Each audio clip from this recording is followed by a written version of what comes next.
As he journeyed, he came near Damascus, and suddenly there shined round about him a light from heaven. And he fell to the earth, and heard a voice saying unto him, Saul, Saul, why persecutest thou me? And he said, Who art thou, Lord? And the Lord said, I am Jesus, whom thou persecutest. It is hard for thee to kick against the pricks. And he, trembling and astonished, said, Lord, what wilt thou have me to do? And the Lord said unto him, Arise and go into the city, and it shall be told thee what thou must do. And the men which journeyed with him stood speechless, hearing a voice, but seeing no man. And Saul arose from the earth, and when his eyes were opened, he saw no man. But they led him by the hand and brought him into Damascus. And he was 3 days without sight, and neither did eat nor drink. This is reading the first 9 verses of chapter 9 of the book of Acts. May the Lord add his blessings to the reading of his word. This time we'll go to the Lord in a word of prayer. Brother Brandon Brown, will you lead us, please, sir?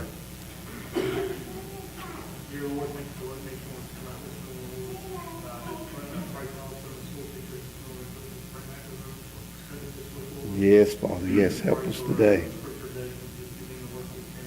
Yes, yes. Yes, Father. Amen. Sunbeams.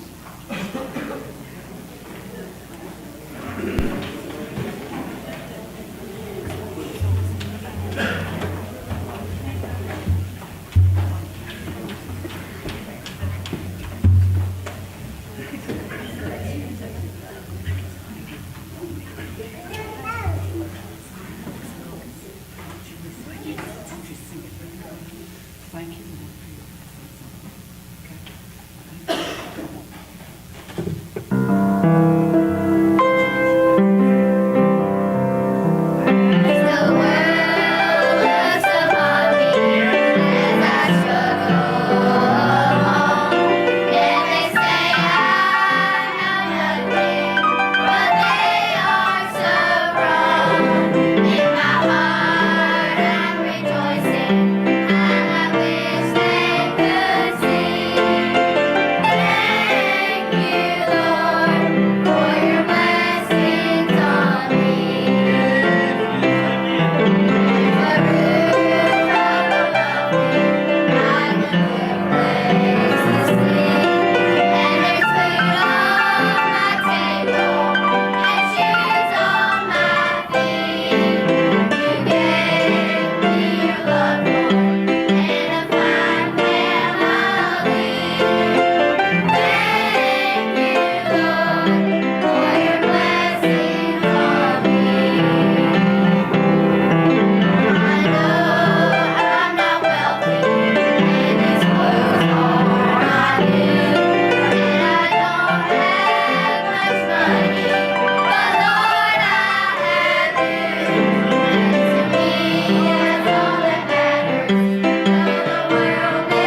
If you enjoyed that song, that singing, let's hear Big Country, amen. Amen.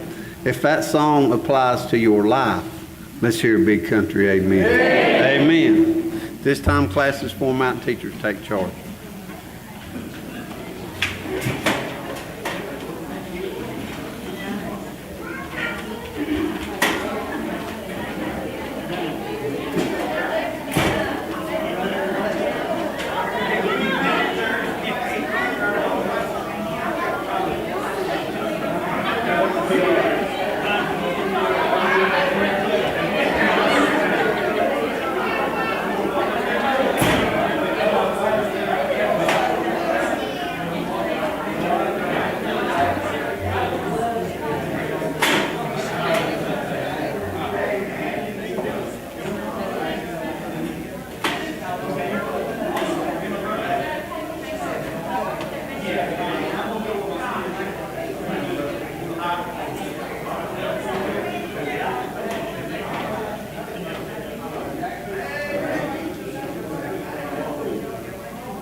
That good?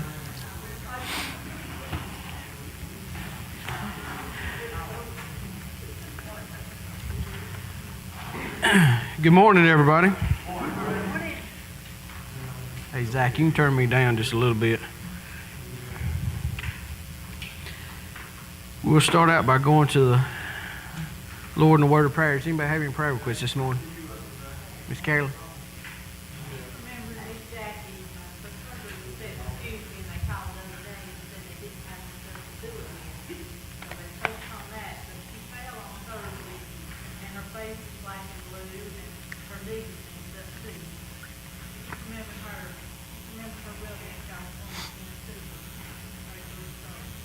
Yeah, let's remember this request. Let's remember Miss Jackie. Anybody else over here? Brother Benny? Yeah, I'd like everybody to remember past. You fight the migraine. You ready to go to days now. Now we're ready to go to they have to go get her something. Oh, let's remember Miss Pat. Miss Linda? Remember Tom's prayer, this prayer. Okay, let's remember this. Brother Roy?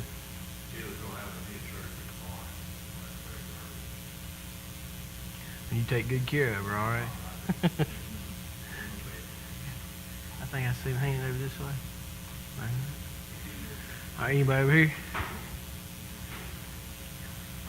Y'all ain't got nothing to pray about? I know we need to pray for Mitchell. He's got some surgery coming up, got some tests coming up.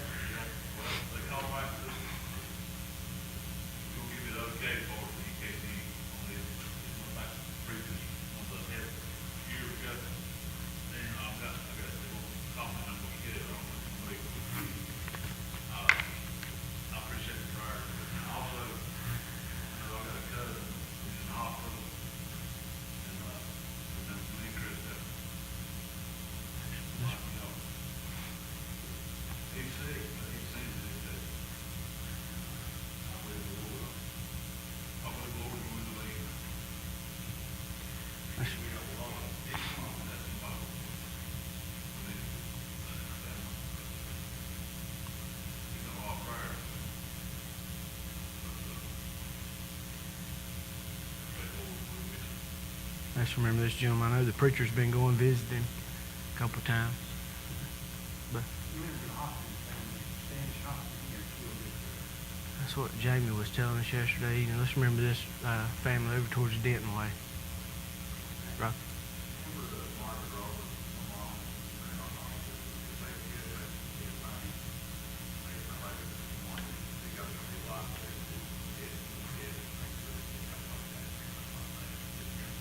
Let's remember Robert's mom. Miss Edna?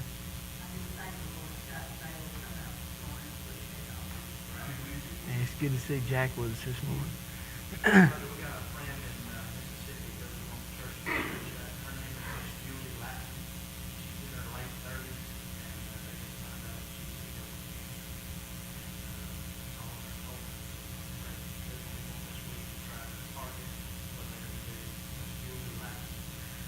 Let's remember this lady. Brother Danny.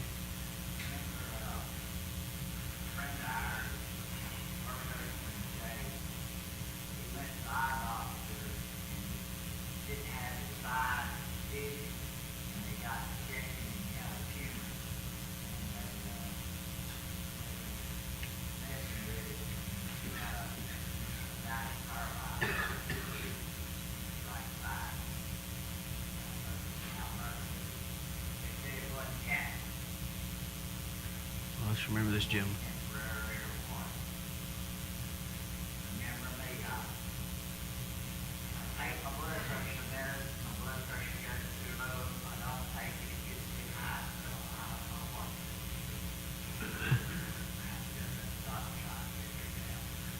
Let's remember Danny. Let's get-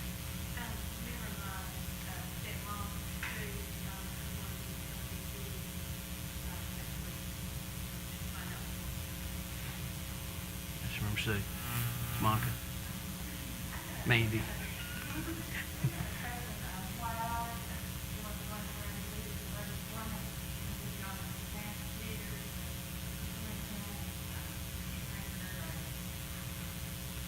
Miss Gail.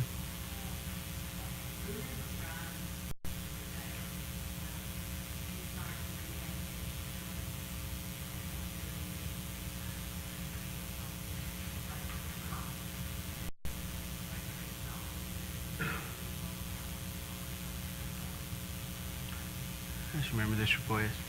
Anybody else?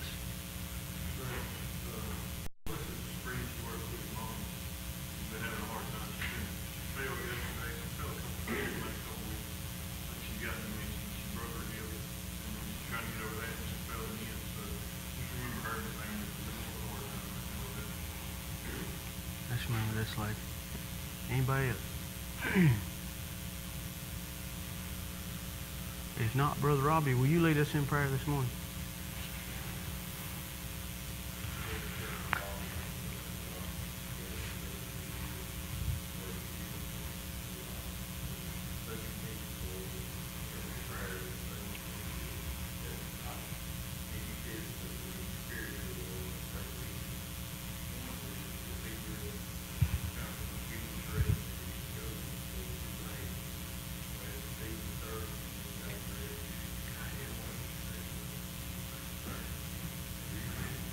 Well, you weeping Sunday school teachers back.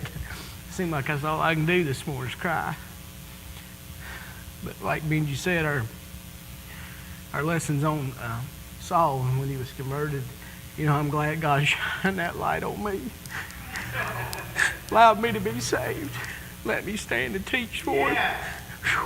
I sure am glad he let me do that. But our title of our lesson is Called to Proclaim Christ, and we're going to pick up reading where Benji left off in verse 10. I think goes through verse 20. But verse 10 says, "And there came a certain disciple at Damascus named Ananias, and told unto him, and said the Lord in a vision, Ananias, and he said, Behold, I am here, Lord." You know, Saul, like the scripture that Benji read this morning, Saul was headed to persecute more Christians, and God showed him that, you know, shined that light and blinded him, and come down and asked him, you know, why he was doing it, and converted him, and then he went away blinded, and now here we are with Ananias.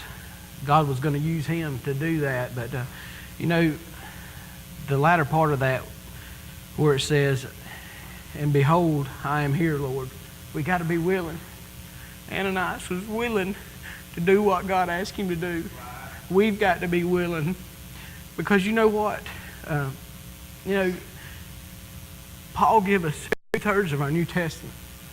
If Ananias hadn't been willing, yes, God could have used somebody else. But what if he hadn't went? What if he'd have said, "Lord, I can't do it. You know, that man's a mean man. I can't go down there and talk to him. I can't go down there and do this." You know, what could have been the outcome? But we know that he could have used a rock to go down and give Saul his sight back. But we've got to be willing. We've got to let God use us. We've got to be on that path that God set before us. Because if we're not, you know, I don't want to be a vessel that's set on a shelf. I want to be one that God can use. I want to be somebody that God has enough he has enough confidence in me that if he gives me something to do it, I'm going to go out and I'm going to do it for him. I'm going to do it to the best of my knowledge, the best of my ability, and I'm not going to let him down, because I've let God down too many times not to do what he's asked me to do. When God takes it away from you and puts you on a shelf for a little while, you realize what you've done, and you wonder, God, are you ever going to be able to use me again? But I sure am thankful God's using me again. I sure am glad he didn't throw me away. He didn't put me on a shelf and say, well, you messed up and I can't use you no more. But God's using me, and he used Ananias to do this, and Ananias was willing. You know, God uses ordinary people who make themselves available to him to do mighty things. You know, Ananias was just an average person. He was mentioned twice in the Bible. You know, in Acts here, he wasn't mentioned a whole lot. It wasn't like he was one of the disciples or somebody that was really well known. He was just an average person. And God can use average people to do mighty things.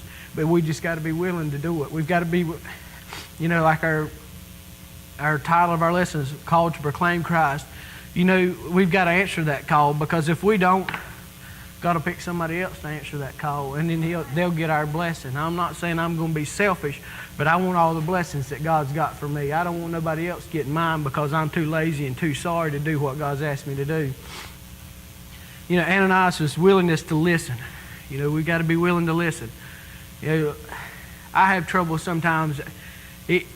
I'm hard of hearing, and that still small voice is hard for me. I don't slow down enough to listen for that still small voice. But if you'll listen, God will speak to you. God will show you what he wants you to do. He'll show up and show off, and you'll be surprised at what God will do for you if you're willing just to slow down and just to do what he's asked you to do. Verse 11 and 12 says, "And the Lord said unto him, Arise and go into the street that's called Straight, and inquire in the house of Judas for one called Saul of Tarsus, for behold, he prayeth. And he has seen in a vision a man named Ananias coming and putting his hand on him that he might receive his sight." God has prepared a path for us, but it's up to us to listen to him. You know, God had already prepared Saul to where he needed him to be, and to get him to where he needed Ananias to be. So, you know, for those of you that's been coming on Wednesday night, you know that we've started a soul winning course. And, you know, it's tough for people sometimes. It's tough for me to just get playing with people and just to get down where the rubber meets the road and ask them, hey, you know, are you saved? And you know, just it's a tough situation, but we also got to look at it this way. God's preparing that person as well. You know, he'd already prepared Paul or Saul at this time. He'd already prepared him for what was coming from Ananias. And, you know, God prepares that lost person that you're going to come in contact with. You know, we may not see it at the time. We may not understand what they're going through. But God opens that door for us, and it's up to us whether or not we take that next step and to have that courage to go in there. But, you know, Ananias, he had it. You know, the last part of verse 11, I had never, you know, really thought about this, but one of the commentaries I was reading this morning, it says, "Behold, he prayeth." You know, Saul, he started his ministry on his knees praying, and he finished up praying. You know, that's the way we are to be as Christians. You know, we got to be in prayer all the time. You know, everybody's got something to pray about. Everybody's got a lost family member. Everybody's got somebody that they come in contact with that's lost and dying and going to hell. But we've got to be willing to, you know, to take a little bit of time out of our day, to take a little bit of time to snuggle up with God and get close. You know, we're going into a series of meetings this week. You know, it's not up to the brother to come and do this for us. Yes, he's going to come and present the message, but it's up to us to be willing to receive it. It's up to us to be prayed up and ready to receive it. Because if you come in here full of the world, you're not going to get nothing out of it. You might get a little bit, you might get a little tickling. But if you come in here prayed up and on fire, there's no telling what God could do with this place. But it's up to us to stand up and fill in the gaps. Because, yes, God's called this man to preach. God's called our preacher to preach. We've got deacons, we've got Sunday school teachers, but it's not up to just all of them. It's not up to the leaders to do it all. God's called all of us to do something. If nothing else, you can be a prayer warrior for Him. You can be a witness for Him. But we've got to be willing to do it. You know, we've got to start out where Saul started out. He started out on his knees. Verse 13 and 14 says, Then Ananias answered, Lord, I have heard many of this man, how much evil he hath done to thy saints at Jerusalem. And here he hath authority from the chief priest to bind all that call on thy name. You know, Ananias was being sent into the lion's den right here. You know, he knew what Saul had stood for. He knew what Saul had done. He said, Lord, this is a mean man. Can't you find somebody else to go down there and talk to him and do this? And if I go down there, he's going to lock me up and throw away the key. But you know, God prepares that what we need to say, and he had already started the work there. But Ananias hadn't seen it. He didn't know what was going on behind the scenes. And you know, just like us as Christians today, we don't know what's going on behind the scenes in somebody's life. We don't know what somebody else is going through. But it's up to us to live that life before them. You know, we was talking last night, me and Jamie was, and you know, it's hardest to witness to your friends and your family because they know you the best. They know every fault you've ever done, and that's what's going to be brought up to mind. But, you know, and that's what Ananias, he was kind of judging Saul a little bit here. He said, Lord, I know what he's done. I mean, that's a tough guy to reach, but he was willing to go, though. And we've got to be willing to go. We've got to be willing to stand up and to go forward because, you know, if we don't, who will? You know, if we don't go, who will? You know, I was listening to Brother Jared Dixon this morning coming to church, and he sings a song, The seed won't grow if we don't go. If he don't go. He was talking about a preacher, but that goes along with us as Christians as well. You know, if we're not willing to witness and cultivate and to plant that seed, if you don't plant the seed, there ain't going to be no harvest. It's not going to happen. You can leave them seed in that pack, and if you're going to plant a garden, you can leave the seed in the pack and think, well, Lord, you know, maybe there'll be a tomato in there. No, it's not going to happen that way. We've got to do the groundwork before we can see that harvest. And that's the way we are as Christians. We've got to be willing to go out and knock on doors. We've got to be willing to go out and ask people to come in, because if we don't, the lost ain't going to... God can save them regardless as to whether or not we come by, but He wants to use us. And I'd rather be a Christian, a sorry Christian that God can use to win somebody than somebody that says, well, they going visiting today over to church. I believe I'll stay at the house because, you know, I might be put in an uncomfortable situation. I might have to talk to somebody I know, or we might stop at somebody's house that knows me, knows what all I've done. You got to go on. You got to suck it up and just go on, because God's got something in store for you. And I tell y'all every time I stand up here, I don't want no rock crying out for me. I don't want God to have to call a rock to do what He's asked me to do, because we've got to be willing to go. God had already turned, you know, I told you that Ananias was going into the lion's den, and this was the ringleader of all of them. You know, he was there when Stephen was stoned. He was the one holding the coats. He was the one cheering them on when all this happened. He was there when Jesus was crucified. So he was the ringleader, but God had already turned that lion into a lamb. You know, and God can turn that hard person that you're trying to reach at work, or that hard family member you're trying to reach. He can turn that person into just a gentle lamb. You know, the meanest, wickedest person, it's not too hard for God to save that person. It's not too hard for God to win that person. But sometimes, you know, we get discouraged and we say, well, I can't do that. You know, that person it's too far gone. No, there's nobody too far. I got wrote down here, when God comes in, there's a change. You know, if we're trying to do this on our own, yeah, we're going to fall. We're going to get out there and fall flat of our face. But when God shows up and He's the one asking you to go, and He's the one wanting you to go and preparing that path, It may not happen the first time, it may not happen the second time, but if we're willing to go and do what God's asked us to do, we're going to get the victory regardless as to the outcome of any of it. If we go and do, He's going to bless us, and He wants to see that willingness from us. Verse 15 says, "But the Lord said unto him, Go thy way, for he is a chosen vessel unto me, to bear my name before the Gentiles, the kings, and the children of Israel." When God says go, we better get to moving. You know, Ananias, God spoke and he went. That's the way we should be as Christians today. We shouldn't, be like Gideon, throwing out the fleece and saying, "Lord, give me another sign. Let me see whether this is what you want me to do. Do you really want me to witness to that person? Do you really want me to take this stand, Lord? If God tells you to do it, you better do it. You better go ahead and do it the first time, because the second and third time sometimes is a little bit tougher to go ahead and swallow that. And don't give excuses. Ananias didn't give any excuses. He kind of hesitated a little bit to begin with, talking about how mean Paul was or Saul was, but he went ahead and went anyway. He said, "Lord, you've prepared this, you've done this, and I'm going to go ahead and go, and we'll see how the outcome comes." We never know the impact of what He's asking us may have on others. Like I said earlier, Paul gives 2/3 of the New Testament. What if Ananias hadn't went? Yes, God makes no mistakes, and He could have done something different if Ananias had said no.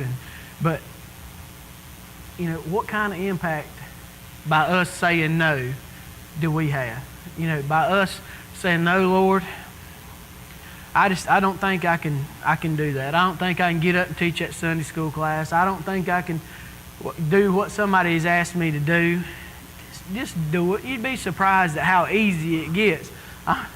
I'm still a bundle of nerves this morning and worried to death, but it gets easier. I mean, it's still not easy, but I sure am glad God lets me do it. I'd much rather go and be a little bit nervous and cry and squall and do all that than have somebody else have to do it for me. I don't want somebody else having to stand in my place to fill in the gaps. We are chosen vessels that are to bear the name of Jesus. We got to show this lost and dying world whose side we're on. God was telling Ananias, He said, "Look, Saul, I keep wanting to call him Paul, but he hadn't been called Paul yet, but everybody knows who he is. But he is a chosen vessel." And God was trying to show Ananias what He was going to do through Paul. In the latter part of that verse, it was talking about to bear my name before the Gentiles, the kings, and the children of Israel. Paul would always start off like Jesus did. He would start off with the Jews, the chosen people, and then he would once he got done with them, then he'd reach out to the Gentiles and the kings. Every town he went into, he always went into the synagogue first. That's where he started out at. He went to the synagogue. He went to try to reach his people, the one that he had sided up with to begin with. And we should be like that. When we come into a room and we see people that we know and we're on fire and trying to win people, I'm just going to tell you how I am. I try to go the other way. I'd soon talk to somebody else that I don't know, old stranger that I don't know off the street about Jesus, than talk to them about somebody that I'm real close with or somebody that I know. But that's not the way Paul was. He went straight to that person that he knew or straight to that person that he knew was taking the same stand that he used to take, and that's who he went to. Verse 16 says, "For I will show him how great things he must suffer for my name's sake." Jesus tells Ananias he is going to show Saul the sufferings he would endure for proclaiming Jesus' name. Nobody tells you once you get saved that everything's just going to be rainbows and rose gardens and all the little pretty things of this world. But I'd much rather go through this life with a little bit of struggle and a little bit of hardship than have to go through life without God. I don't see how people face the things of this life. without having the Lord on their side. I don't know how they do it. You know, I think back to this week's been tough for me at work, and had people sick and trying to fill in, get routes run and all that good stuff. But, you know, I don't know how I'd have done it without the Lord. You know, it may seem simple, it may seem small to y'all, but I have to have Him all the time. I can't get up and say, well, Lord, I think I got it today. No, I have to use Him every day. I can't just use Him when I want to and when I don't want to. I've got to have Him there all the time, because I fail. I'll fail miserably if I try to get out here and do it on my own. But that's what we got to put God first. We got to let Him take charge of our life, because if we get in the way, we'll mess up. We go to thinking, well, you know, it's kind of like a Sunday school lesson that you stand up and teach, or you got to say something about a familiar passage of Scripture or something like that.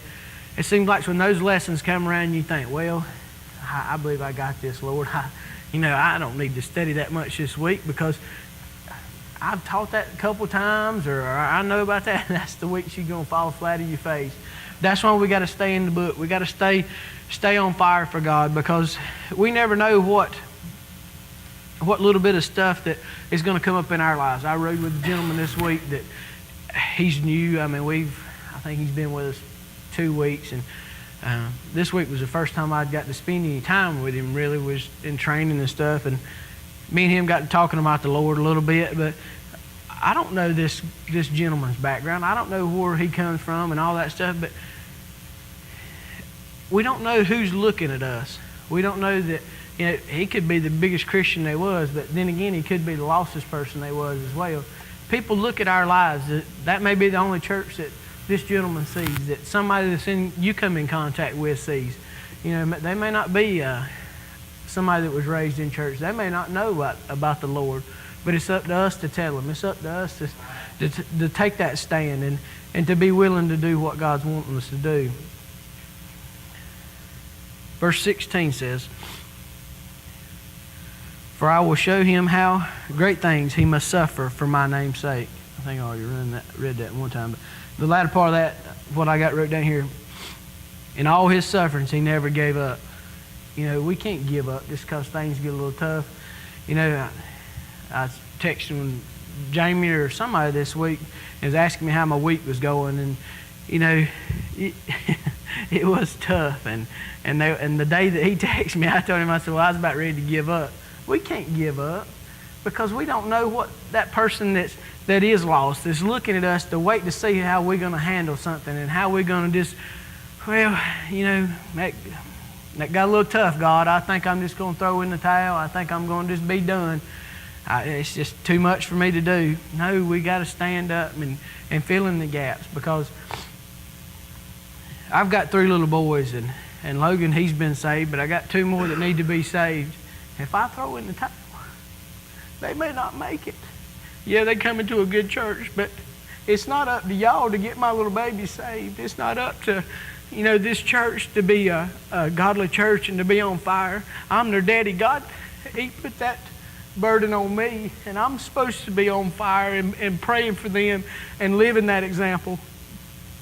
It shouldn't be up to somebody else to do that for us, folks. We shouldn't be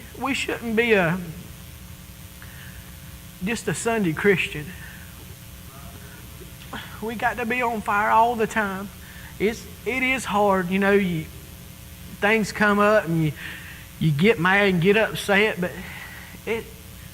I'd rather have God giving me a few little tasks that may be a little bumpy to get through than have to do it without Him. I can't imagine going on without Him. How willing are you to accept the call God has for you? You know, you see people get saved and they say, you know, you seem like they get on fire, and then before you know it, sometimes that fire just kind of dwindles away and goes out. You know, how willing are we to go for God? You know, I'm looking at a pretty good crowd in here, probably 30, 40 people.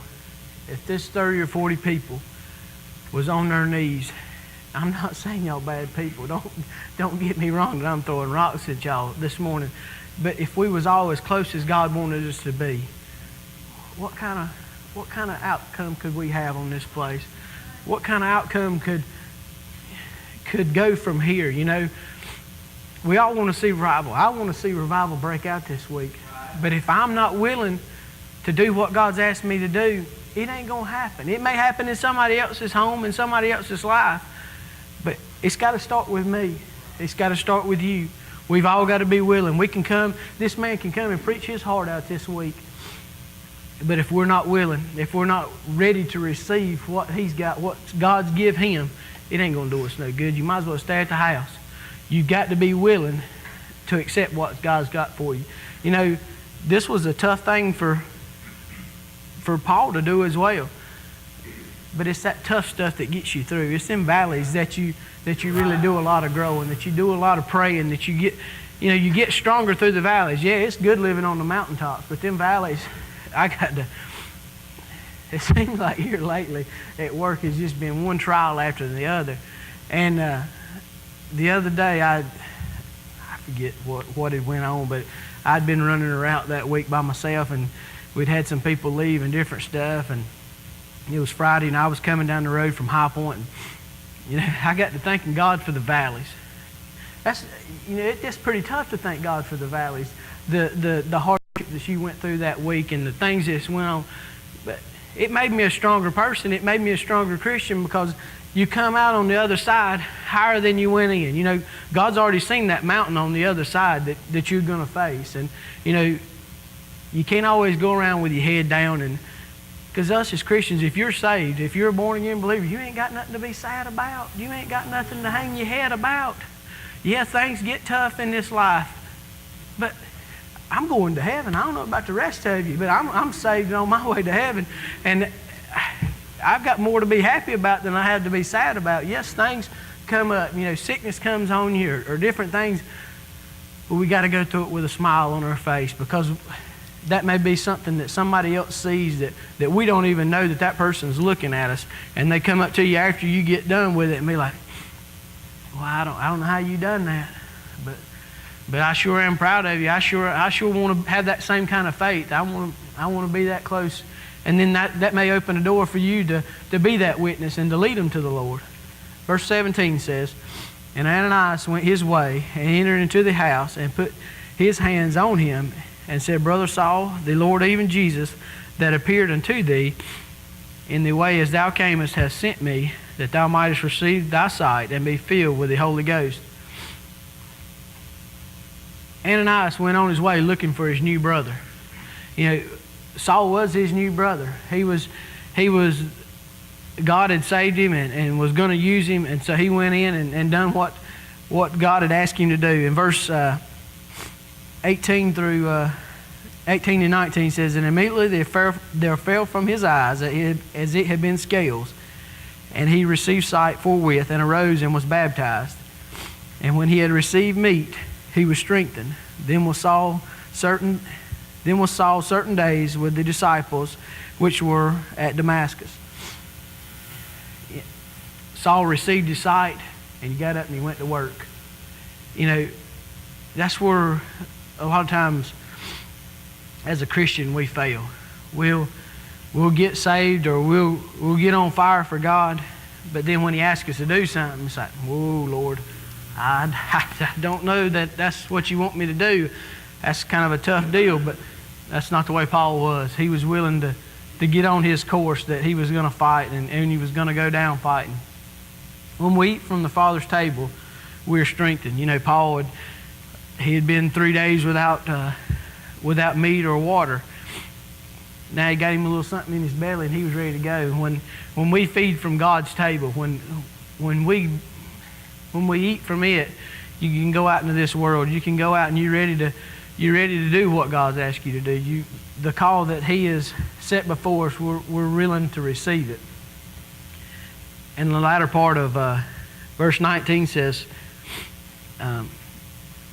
he got with the disciples which were at Damascus. When you get saved and when you get right and you get close to God, you're going to get with the right crowd. You're not going to run around with that old crowd. Even though Paul, that's who he wanted to preach to, was that old crowd that he had run around with. but you're going to get right, and you're going to get